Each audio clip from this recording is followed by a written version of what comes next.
Since we'll make us an AKA, I think it's only fitting she gets the pink here.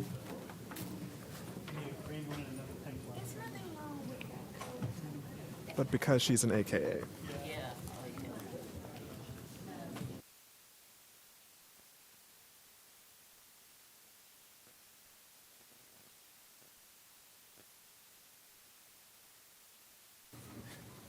All right. Waiting on one.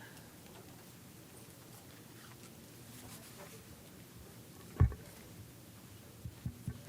you see Cheryl? Okay. All right. Yeah. All right. Good evening, everyone. I'm going to gavel the meeting into order. Today is Tuesday, March 5th, 2024. A little bit after 5:30, and we're calling this regular meeting of the Wake County Board of Education to order. I want to thank all of those who are watching us at home and all of you who have joined us tonight in person. Wake County Board of Education meetings are conducted for the purpose of carrying on the official business of our school system. The public is cordially invited to attend these board meetings to observe the board as it conducts its official business. Persons who willfully interrupt, disrupt, or cause disturbances at an official meeting may be directed to leave by the presiding officer. Members of the audience should show respect for the speakers by refraining from loud comments or other disruptions. Disruptions by any person or persons of a public meeting will be subject to action in accordance with General Statute 143-318-17. All right, if I could just ask all attendees to take their seats. I was not intentionally signaling out our board attorney, Mr. Malone, with that. Just poor timing there. All right. At this point, I see that we have 7 members present, which is a quorum. And so with a quorum, I would ask everyone who is able to rise so that we may recite the Pledge of Allegiance. I pledge allegiance to the flag of the United States of America and to the republic for which it stands, one nation, under God, indivisible, with liberty and justice for all.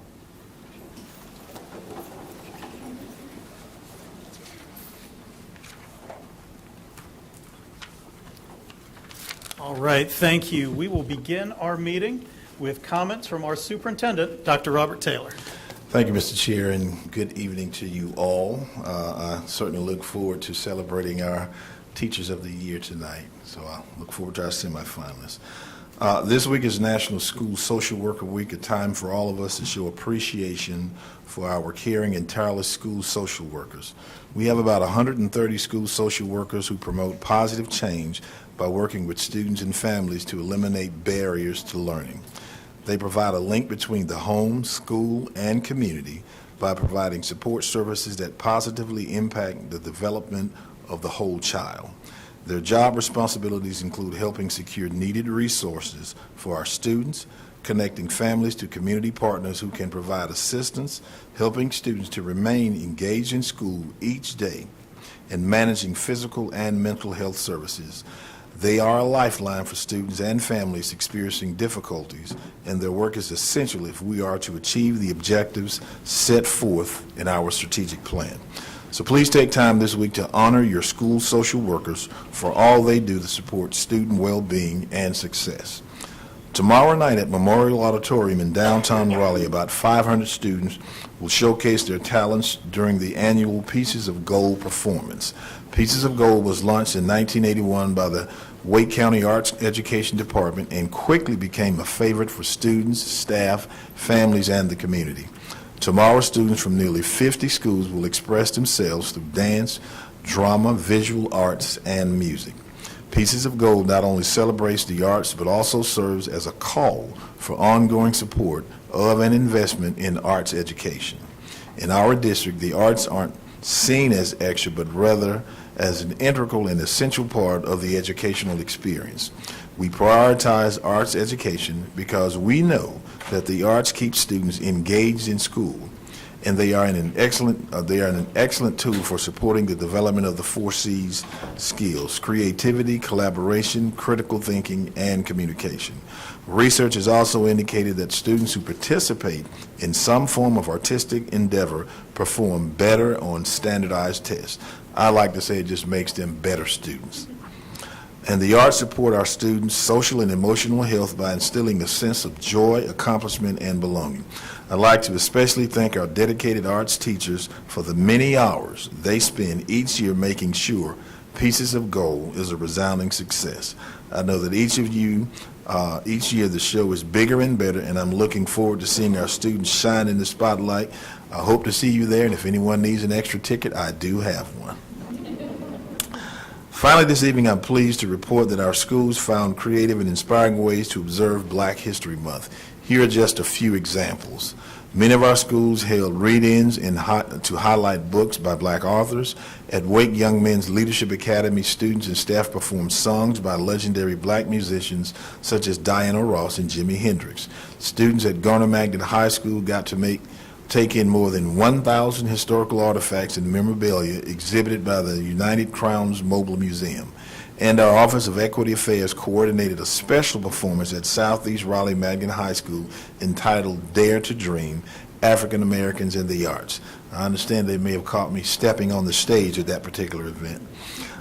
You can find photos and videos of these and other Black History Month events on the Wake County Public Schools Facebook page. Delivering culturally responsive instruction is a critical component of our strategic plan. I applaud of all our students and staff who took the opportunity of Black History Month to increase knowledge, understanding, and appreciation of Black excellence.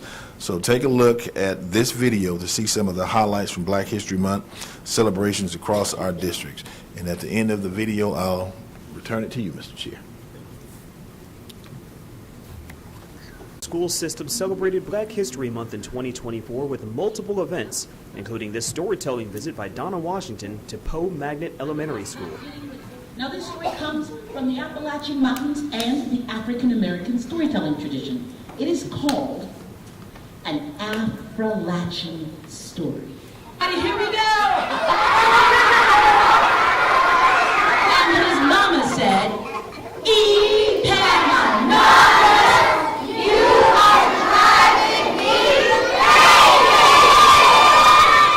Sanderson High School's Image and Wise Clubs put together a showcase for the entire school that highlighted the contributions of African Americans throughout history.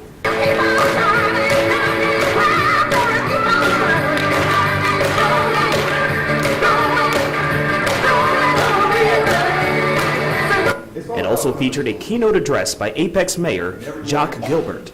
So people ask me, what made you want to become a mayor? A mayor wearing gold shoes. Let me tell you this, I want to make golden moments.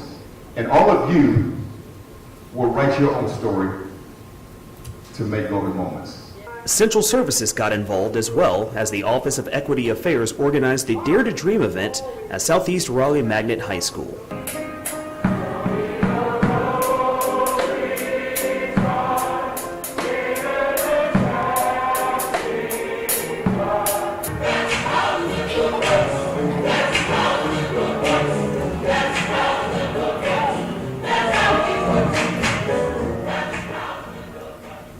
All right, and then let's just give everyone associated with that a big round of applause.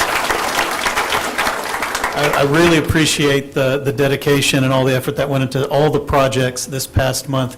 You know, Dr. Janine Perry Campbell did a fantastic job with that, and so many of our schools looked to their own history to pull out special events and recognitions. We saw at Oberlin, Washington, and many others, and I hope we'll just continue to live that history through the year.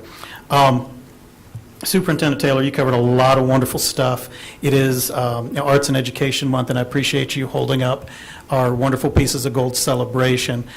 We can't talk about Pieces of Gold without thanking our great partner, the Wake Ed Partnership, who has put this program together for decades now, and it really is one of our finest showcase of the arts that we have, I think, in like the state of North Carolina in terms of our public school systems. So again, if you have extra tickets, I think some people might be coming for you, so be careful with that. thank you also for recognizing our social workers and the special month we have to honor them.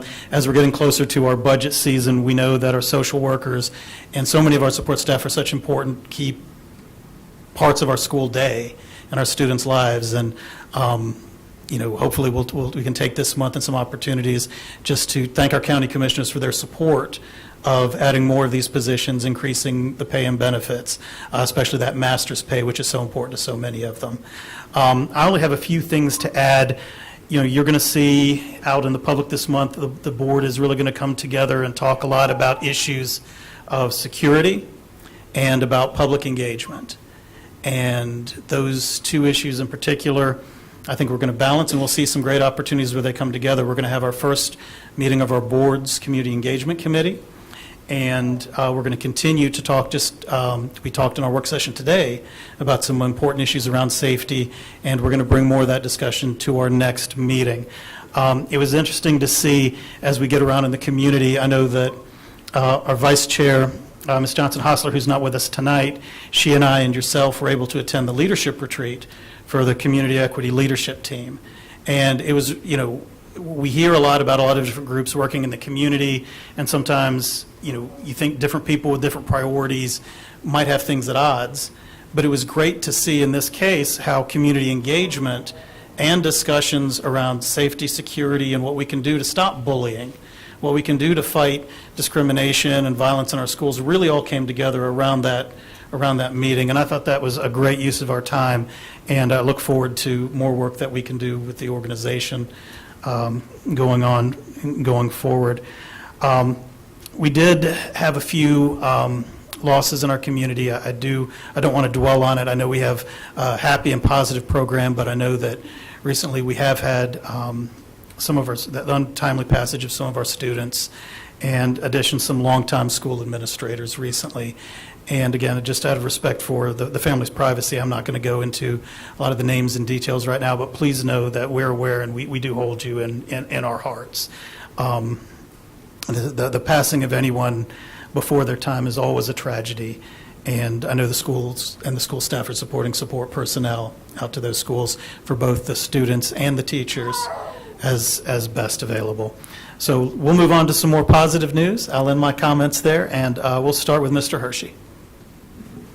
I'm sure everyone will find it positive that I have no board comments tonight. Thank you, Mr. Hershey. I can always count on you. Dr. Ng. All right, good evening. I want to thank Mr. Glenn Carroza and Ms. Susan Pulliam for speaking at our recent District 3 BAC meeting at Abbott's Creek Elementary School. Thanks also to Principal Trantham for hosting it, and for the Abbott's Creek PTA for providing and serving a delicious meal that night.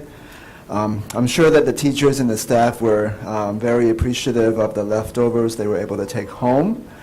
Mr. Carroza and Ms. Pulliam gave us a great overview of the issues of student assignment from their perspective and all the factors that they have to consider in deciding how to handle the influx of students due to the continued growth in the triangle. And we actually had a work session today to kind of get more details about the changes that they have in mind. We had a very robust discussion during the Q&A time, and there were some great ideas coming from the parents on how to promote our public schools to our new neighbors, to give their personal stories of the great things that WCPS has to offer. This is really an essential work, given so many families are moving into the area and the explosion of school options. We have a great public school system, but to be honest, we are no longer the only option.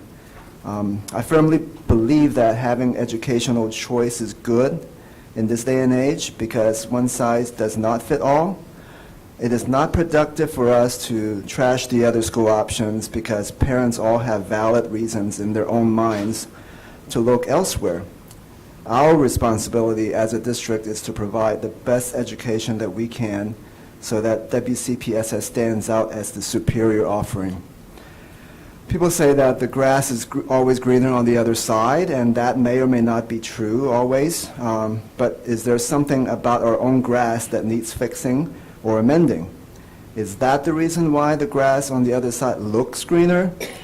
I know that by the time my grass looks sickly, the damage has already been going on for some time. But fortunately, it is not irreparable. Are we bold enough as a district to ask the question of why parents need to look elsewhere for their kids' education? With all the accomplishments and successes in our district, are there things that we can do better? Have we somehow broken that bond of trust with our parents? Or is the school system bureaucracy making it difficult for parents to advocate for their children? We cannot measure our success solely by our accomplishments and successes, and we do have plenty to brag about. Instead, we need to look at ourselves and see how well we are meeting the needs of our children and our parents.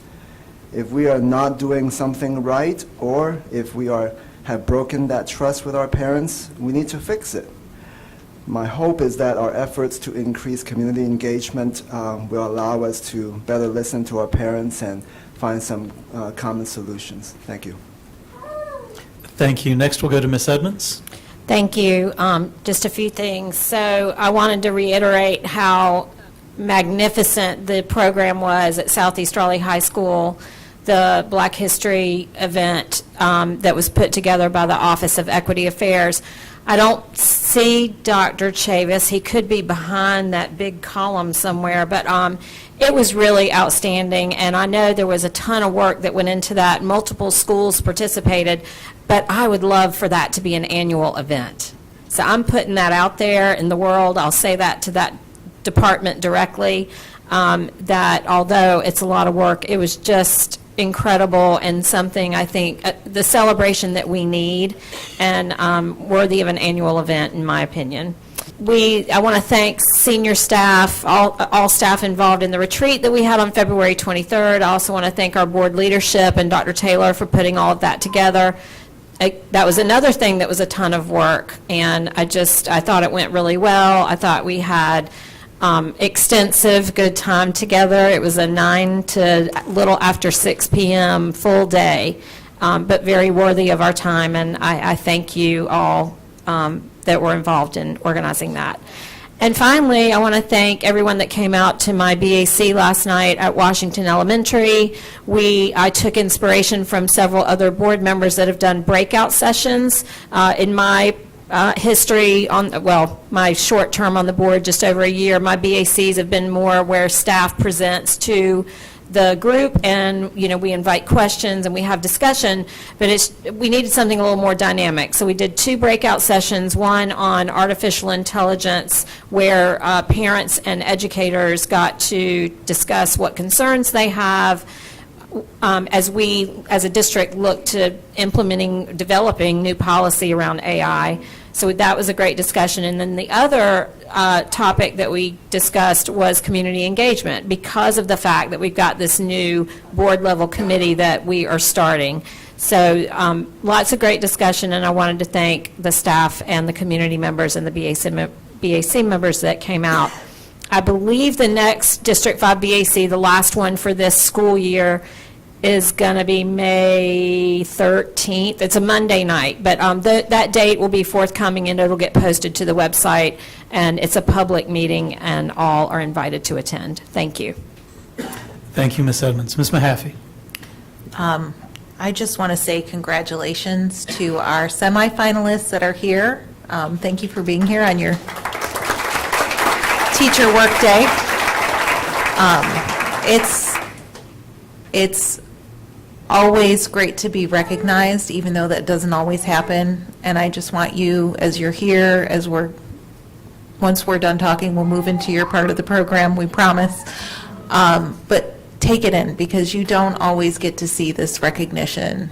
You might get a hug or a high five from a student, or maybe a hey thanks, or a gift card from a parent. But we know that you have a whole team of other teachers behind you. But today I want you to take the time to let yourself be honored. And to your supporters that are here, your administrators and your friends and your family members, I just want to extend thanks to you all. I know as a former teacher, having that family or those friends that could be that ear when you had a rough day, or could celebrate when you finally broke through and reached a student, is a huge thing, and it's not easy to be the loved one of a teacher. My husband still hates putting things high up in the classroom. He's much taller than me. And so I just want to say thank you. And please make sure you give yourself that time and permission for you to be celebrated for the great and wonderful people that you are. Thank you, Ms. Mahaffey. We'll go to Ms. Rice. I'm going to be short, too. On my 14 days of being on the board, so I'm super excited about that. Just want to run down, just really to say thank you to everyone. Thank you so much for being here. I'm a strong supporter of educators and teachers. I think you guys are amazing.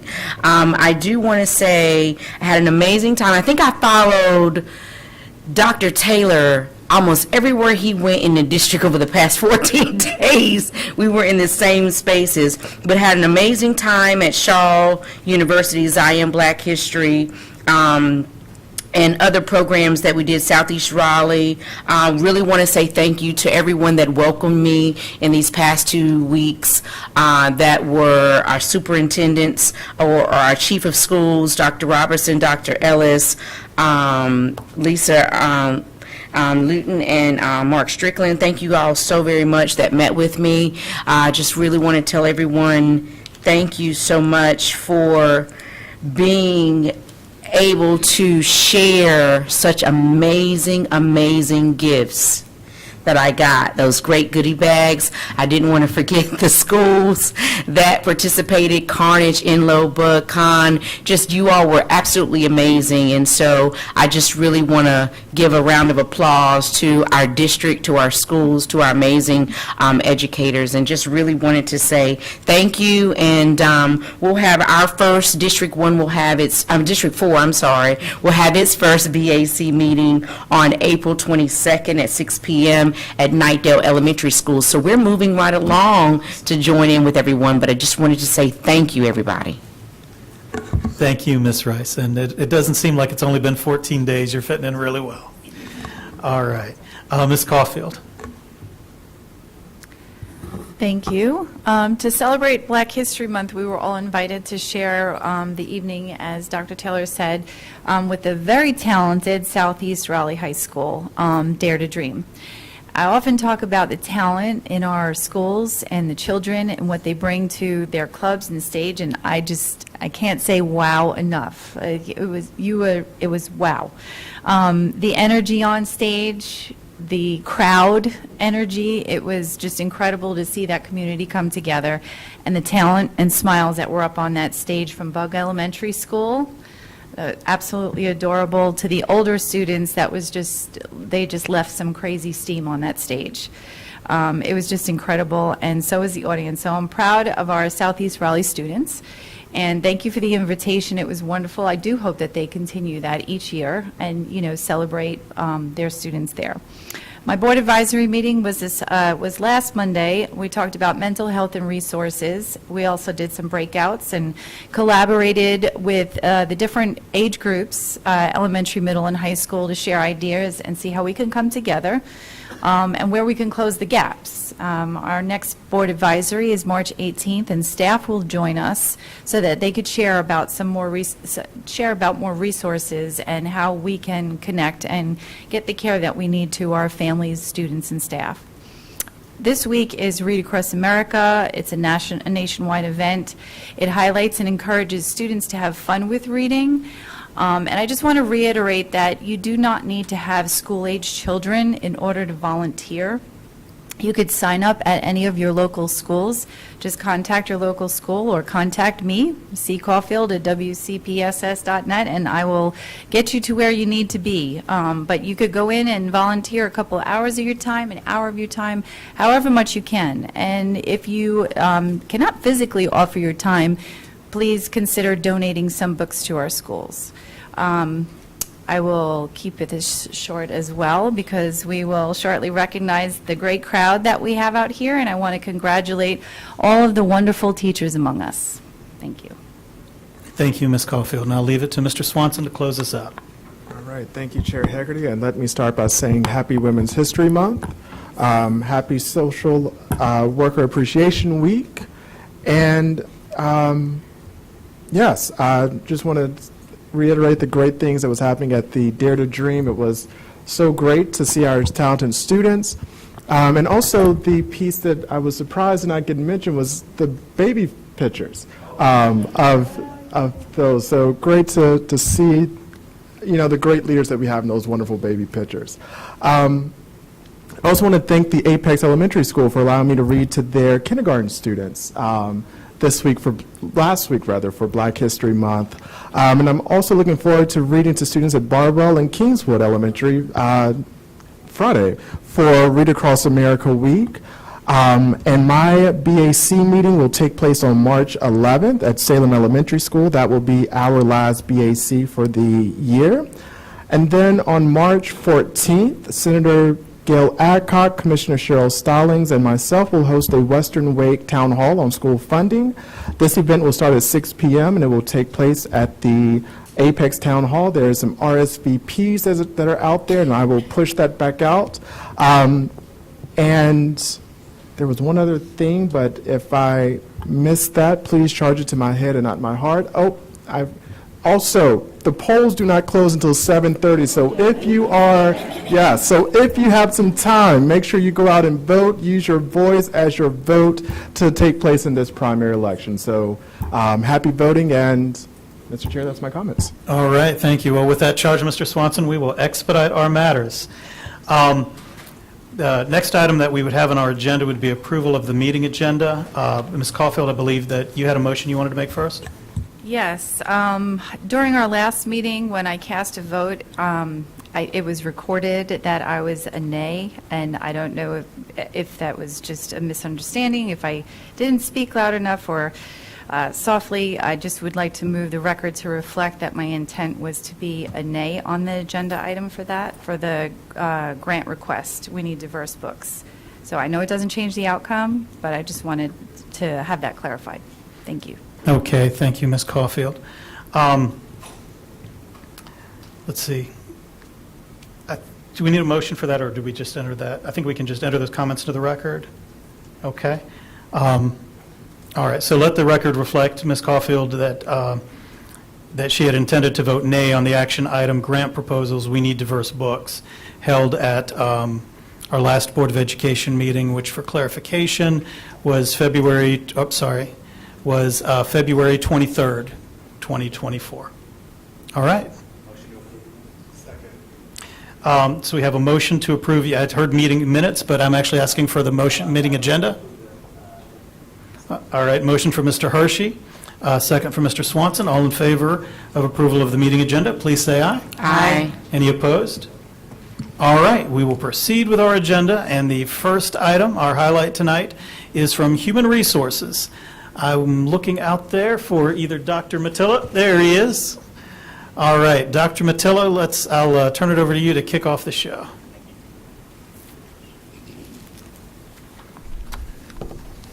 Good evening, Chair Haggerty, members of the board, Superintendent Taylor.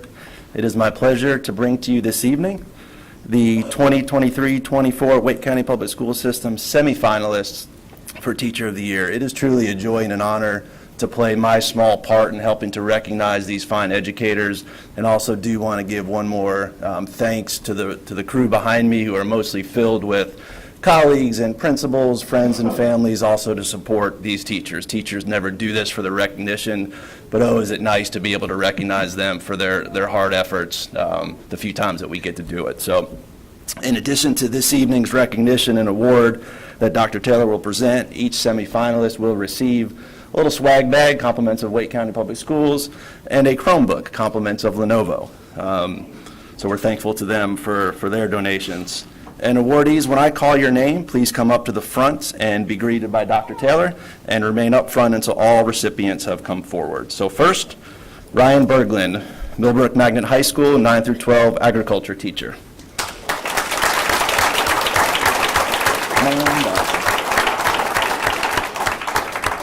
Heather Campbell, Score Academy, 9th through 12th grade, English as a second language.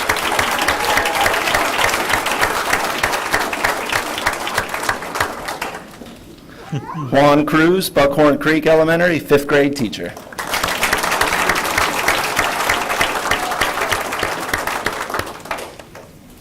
Nicole DRC, Wendell Magnet Middle, 6th grade math.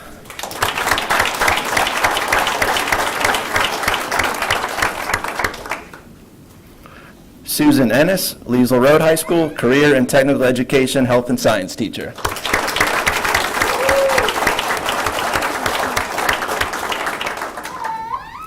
April Gensler, Lockhart Elementary, Intervention teacher.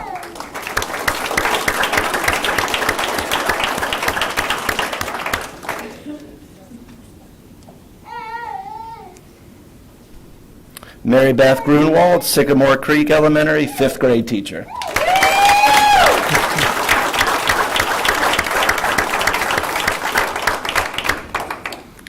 Monica Hall, Timber Drive Elementary, kindergarten teacher.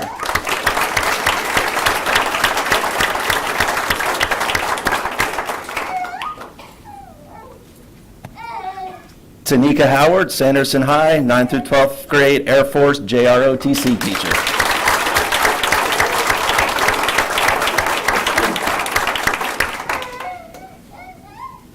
Kelly Hurry, Laurel Park Elementary, 2nd grade teacher.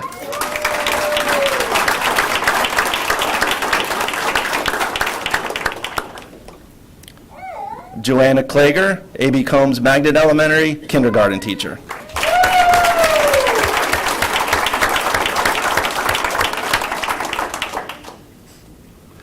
Whitney Masterson, Mills Park Middle, 8th grade science teacher.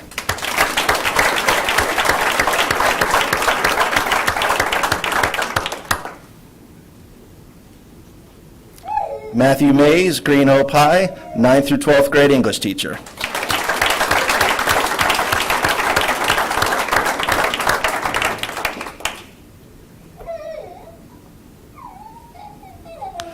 Julie Martoys Kinsey, Dillard Drive Magnet Elementary, 1st grade teacher.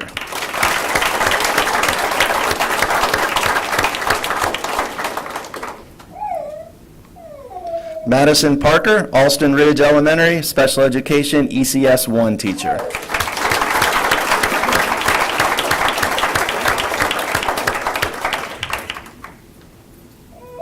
Karen Ray, Dillard Drive Magnet Middle, 6th grade math.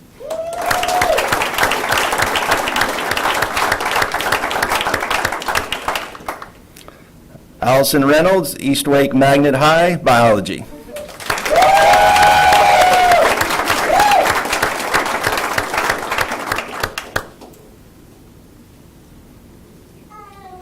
Ashley Smith, Zebulon Magnet Middle, 7th grade English Language Arts.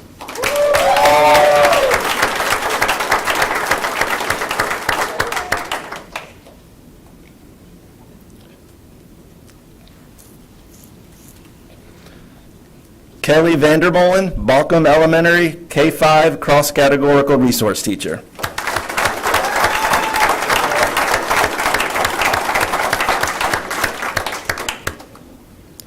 Maria Wilkins, Milbert Magnet Elementary, 2nd grade teacher.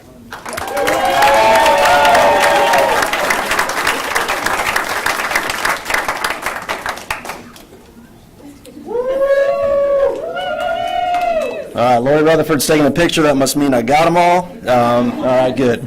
We do look forward to Dr. Taylor and the Surprise Patrol recognizing the 10 finalists during the first week of April. But for now, semifinalists, please turn and face the board to be recognized by Chair Haggerty and members of the board.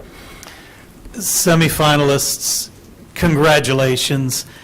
You know, this is always one of the most exciting times of the year for us, only exceeded by the naming of the finalists and then ultimately our 2024 Teacher of the Year. You know, Dr. Matillo asked me to give some remarks, but I'm telling you what, that's a landmine. It's like when your kids ask you which one you love the most. So of all the great prizes and recognition that might be available, I recognize that the greatest gift I can give you is your time. So I'm going to conclude my comments, and then what I'd like to do is, after I encourage everyone to give all of you a rousing standing round of applause, we'll take a recess of about 10 minutes, 10 to 15 minutes, to let everyone take some pictures, and then you all can clear out and enjoy the rest of your night. Thank you all so much, and we're happy to present you the semifinalist honors.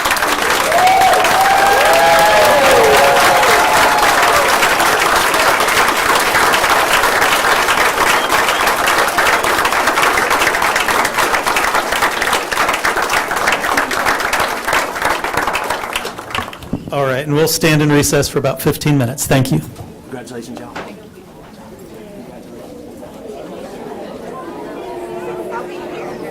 Congratulations.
same amount of time, just some students. One student signed up, but they had 3 using this, dividing up the time. So I talked to Rod and got it clear. All right, everyone, if you'll take your seats, we'll come back into order.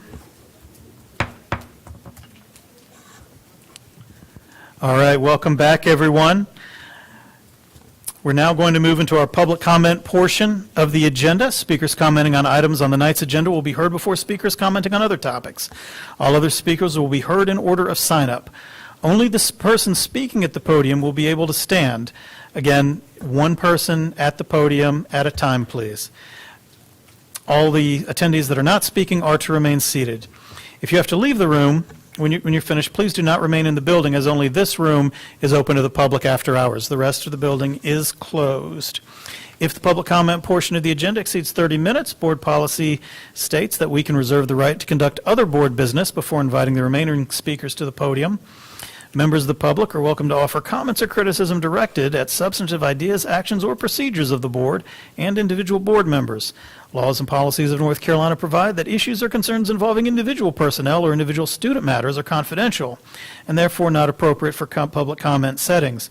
For these, those offering comments to the board, including students, may discuss issues and matters of general concern.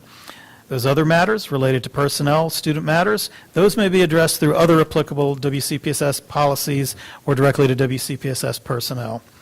In the interest of maintaining civility and decorum, speakers are encouraged to address their comments to the Board of Education, those of us up here, and must refrain from personal attacks and insults directed at the board, individual board members, staff, and most importantly, members of the general public and other speakers. Please remain at the podium during your speaking time.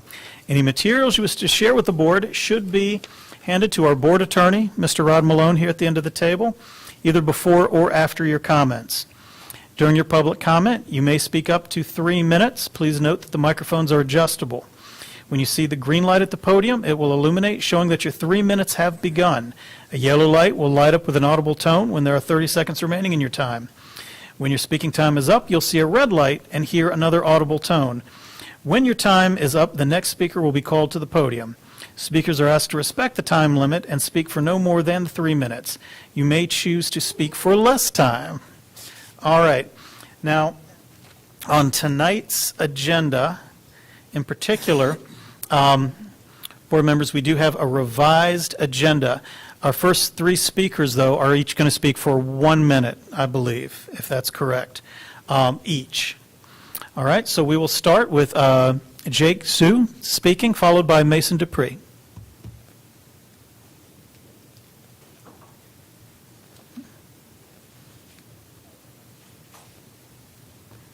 Good evening, Jake. Okay. Hello, Wake County School Board. My name is Jake Zhu. Me and my team wanted to take a special moment to recognize the Lunar New Year in our community. It is the most important holiday in Asian culture and is celebrated across all of Asia and Southeast Asia in countries such as China, Vietnam, and Korea. It holds a special place in the hearts of millions. The Asian population is rapidly increasing in Wake County, with more than 100,000 residents celebrating this cultural holiday. During this holiday season, our families get to reunite and embrace our cultural heritage. This time of the year was made for sharing memories passed down from generations. It is a day that we as Asian Americans can come together to celebrate this holiday. We believe that the Lunar New Year should be a teacher workday for 4 reasons.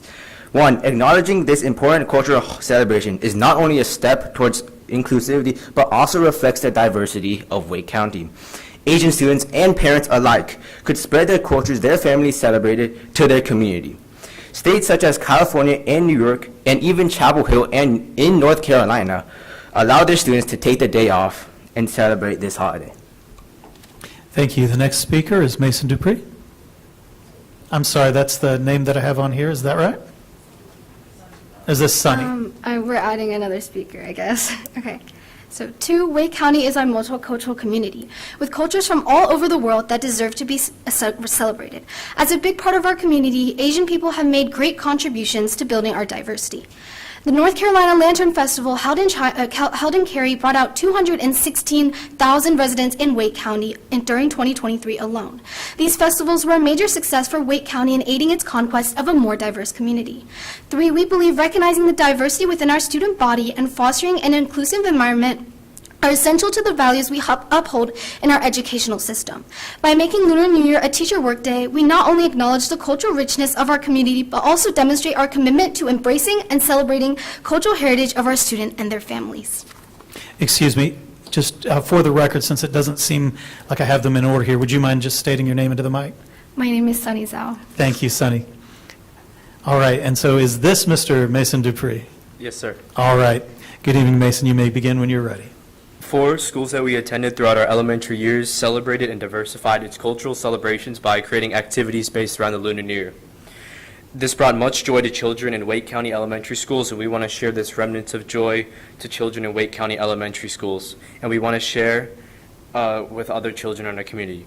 By making Lunar New Year a teacher workday, children across Wake County can celebrate this holiday annually. It's important to recognize that taking time off from school during the Lunar New Year would benefit the entire community, regardless of which community one belongs to. Wake County is a diverse community that has helped foster strong connections among its people, shaping the way that we live. The Lunar New Year is a special occasion for celebrating and connecting with family and friends, as well as a time of healing and renewal. This proposal wants to change future school calendars and create a more inclusive environment for students across Wake County. Along with the rest of the Asian community in Wake County, we thank you for considering this proposal. And thank you, school board. Thank you. All right, our next speaker is Rowan Bilodeau. Rowan?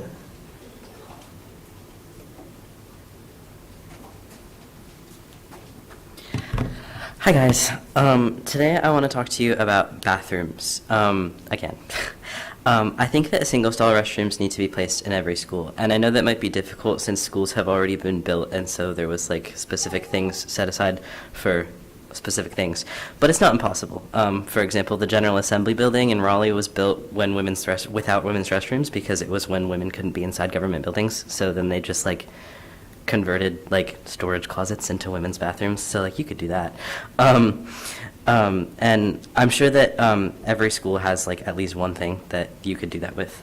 Single-stall restrooms are beneficial for a number of reasons, and I think that everybody would have something to gain from them.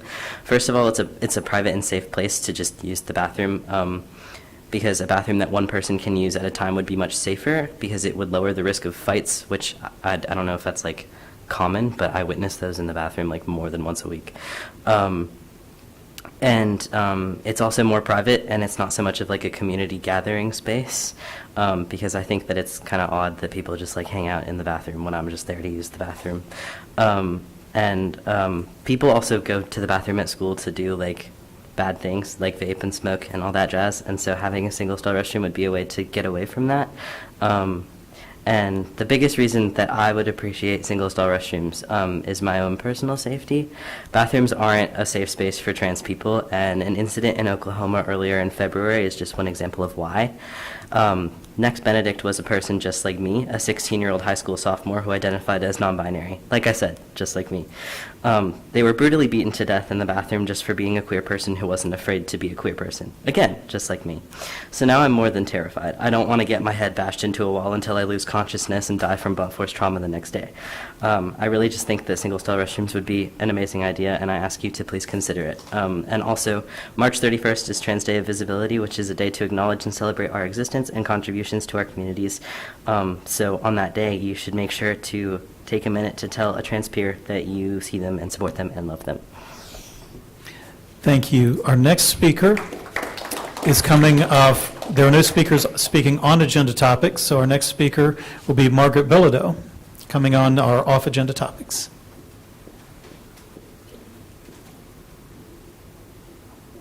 We'll give you just a minute.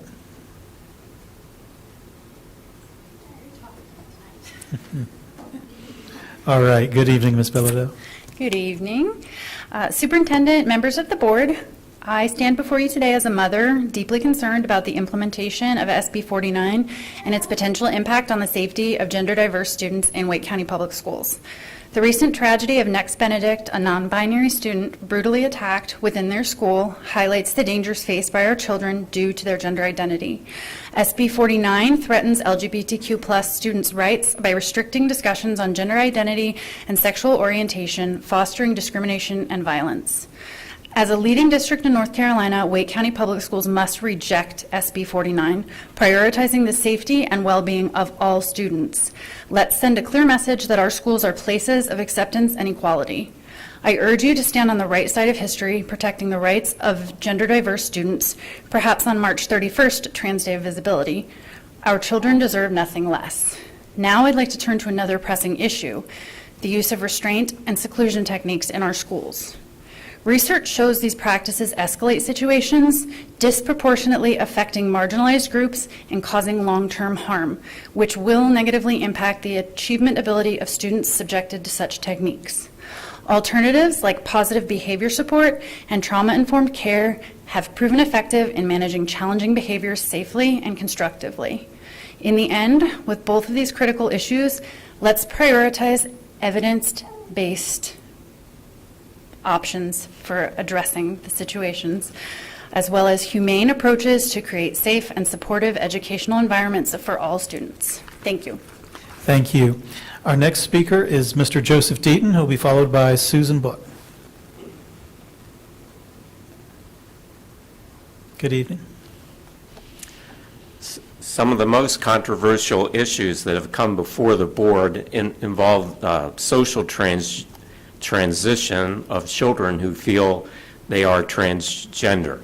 This includes books on gender identity, use of pronouns in bathrooms, school sports, and whether to inform parents. And the debate is highly emotional on both sides and has become politicized, although I don't know why it should be. I'm sure none of you want to make decisions regarding the health and well-being of children based on politics. Instead, the clinical evidence for gender-affirming care needs to be examined in a dispassionate way. The school board needs to do this because social transition in schools is often the first step toward gender-affirming care. Therefore, I'm providing 2 articles to the board by Dr. Kaltiala, who is head of adolescent psychiatry at Tampere University in Finland, Tampere University Hospital. She was put in charge of their new gender identity clinic in 2011. She wrote the first article summarizing her clinical experience for a general audience because this issue is so important in society. And the second article came out just 2 weeks ago in British medical journal Mental Health. It analyzes the mental health record of patients suffering gender dysphoria in Finland and the statistics on suicide. And I'm not suggesting that this is the only article to read, but this is a landmark study because the entire health history of all citizens in Finland is entered into a database.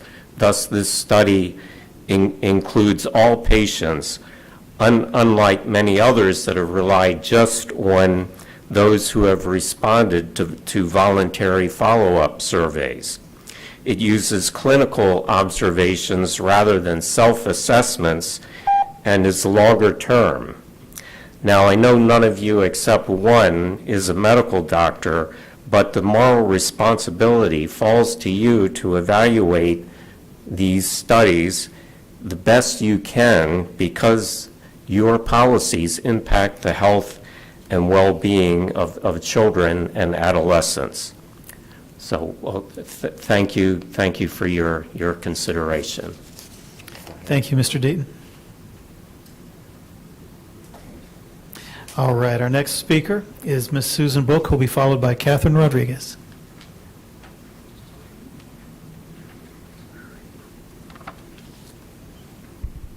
Good evening, Ms. Book. Good evening. this isn't easy.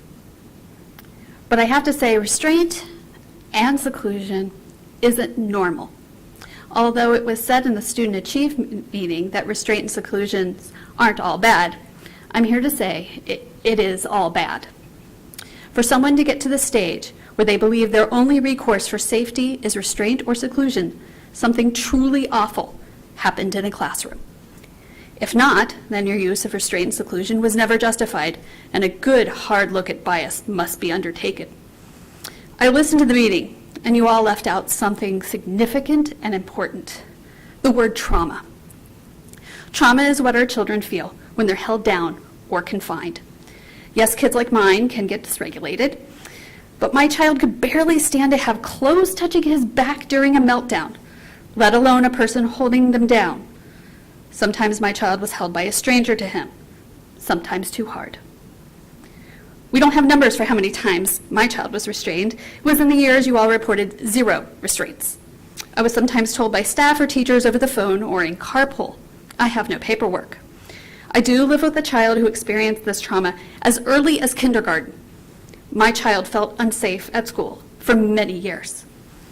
So yes, I'm glad to begin this dialogue, to tell you that when you use the same room as a calm-down space that you do for seclusion, it causes confusion, fear, and yes, trauma. Do I trust that that door will remain unlocked, or will I be locked in like last time when I was dragged in there by force? That space no longer is calming for a child. Children view restraint and seclusion as punishment. Sadly, we've normalized the abnormal. We've normalized these techniques for disabled kids and kids of color. As a parent, my elementary school told me it was normal for dealing with meltdowns. It isn't. The racial disparities in our data should be unacceptable and shameful, yet in our tone so far, we've normalized the abnormal.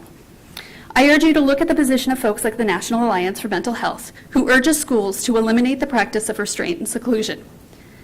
If you're only using it for safety, how many meltdowns does it take before you look deeply into the environment surrounding these children in our schools? The trauma from this practice stays with you. Stays with you as a child, stays with you, their family members, and caregivers. I want to start a real dialogue, but it must begin with recognizing that restraints and seclusions are not normal practices. They cause trauma, and yes, are bad for all children. On a happier note, please remember March 31st as Trans Visibility Day. Thank you. Thank you. Our final speaker for the night is Catherine Rodriguez.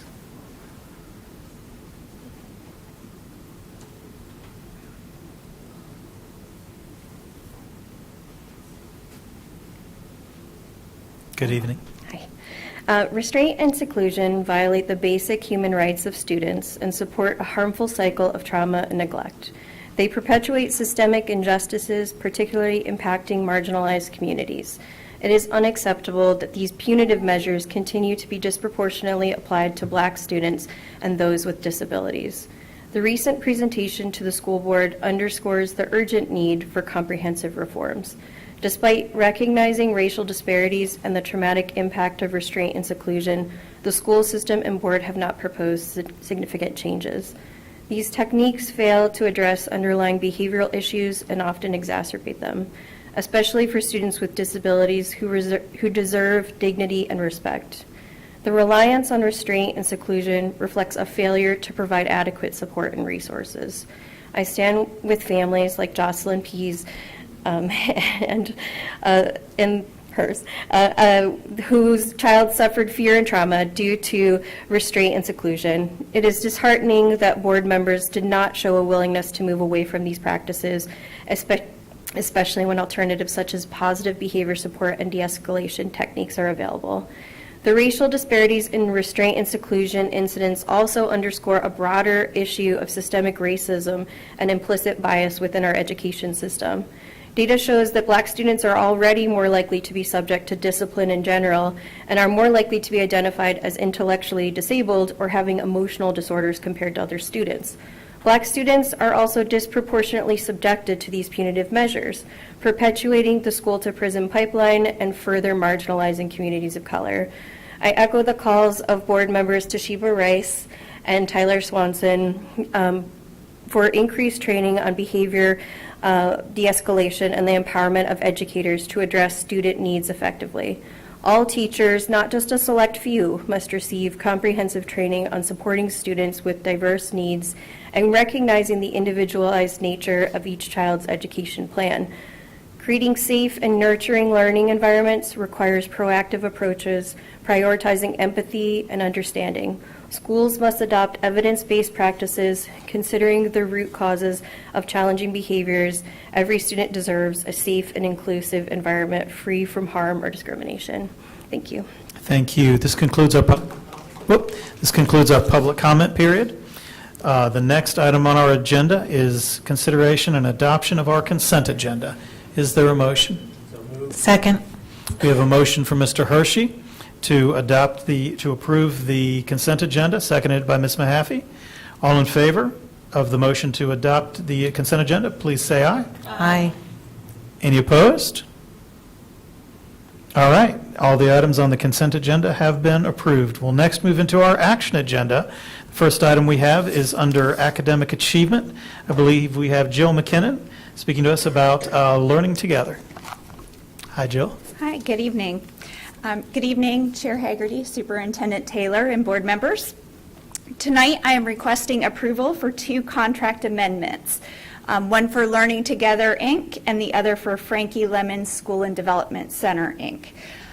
Both Learning Together and Frankie Lemon are licensed, community-based developmental day centers with whom Wake County Public School System contracts to provide educational and related services to meet the needs of students who have a high level of need. Students served in the developmental day centers are placed by an IEP team in this setting based on their unique needs. Wake County Public School System Special Education Services, in collaboration with our Office of Early Learning, monitors progress, ensures the IEP is implemented appropriately, and remains responsible for the provision of a free, appropriate public education. Continued partnership with developmental day centers is a key component to ensuring that the district serves 3- and 4-year-olds in regular early childhood programs. Developmental Day Center grant funds are made available through the State Board of Education through an annual application process. Students who are eligible for the grant funding meet specific criteria based on the level of educational and related service needs. And those are directly documented on the IEP. Funds are allocated in monthly increments for up to 10 months for a school year and may be used towards salaries of teachers, instructional assistants, and related service personnel such as speech therapists, occupational therapists, and physical therapists. The developmental day centers across the state have been advocating for a decade at the state level for a grant rate increase. For quite some time, their monthly grant amount was $1,004 per month per eligible student. Following our initial contract approval for the 2023-24 school year, the state did increase the grant rate by $346 a month, so it is now $1,350 per student per month. The contract amendments here for approval tonight reflect this rate change in the grant funding. So staff request approval of an increase of $152,240 to the Learning Together, Inc. contract for a total contract of $608,960. This contract provides services for up to 44 preschool students in our district. All right, thank you, Ms. McKinnon. Are there any questions about the Learning Together program? Ms. Mahaffey? Motion to approve the contract. We have a motion from Ms. Mahaffey for approval. I heard a second. Either one. I'll go with Mr. Hershey. Any discussion, any questions? Dr. Ng. Thank you. I pulled it out of consent. I wanted to highlight the good work that is being done through those centers, and it is really money well spent. Thank you. Absolutely, thank you. Thank you, Dr. Ng. It really is an opportunity for us to kind of like hold up the program and tell people more about it and the good work that it does. At this point, if there are no more questions or additional comments, We'll take a vote. All in favor of approving the funding for Learning Together Incorporated, please say aye. Aye. Any opposed? All right, the motion passes. Thank you. So, Ms. McKenna, you have another presentation. Yes. The other contract is for another developmental day center, Frankie Lemon. So this is for approval of an increase of $183,380 to the Frankie Lemon School and Developmental Center, Inc. contract for a total contract of $733,520.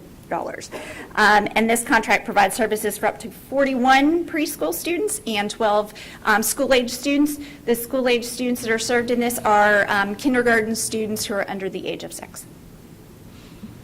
Thank you, Ms. McKenna. Ms. Mahaffey? Motion to approve the contract Second. with Frankie Lemon. We have a motion by Ms. Mahaffey and an aggressive second there by Mr. Hershey, not making any doubts. Enthusiastic. And again, I think the idea here is not that there was a lot of debate around the Frankie Lemon Center, but just that it does wonderful work and that this was a great opportunity to talk about it. Dr. Ng, I know this was also on your list. Do you have any comments on Frankie Lemon? I actually had a tour of it when my daughter was in that age range, and it's a remarkable place, and I was so glad that it has grown since then. I think they are just down the street from Wake Med now, I believe. Yeah, so. They are on Carl Sandburg.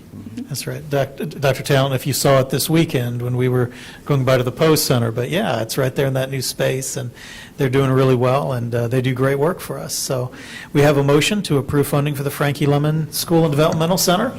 If there's no other debate, any other questions? All right, all in favor of the funding, please say aye. Aye. All opposed?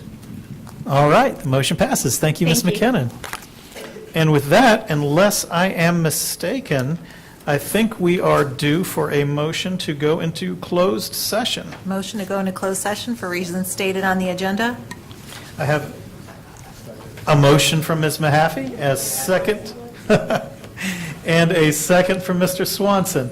So we will go into closed session for the statutory reasons cited in our agenda to protect confidential personnel information under General Statute 143-31811, to protect student information protected under GS 115C402, Family Rights and Privacy Act, and to consult with the Board of Education attorney, preserve attorney-client privilege due to current litigation, TS and MS versus WBOE.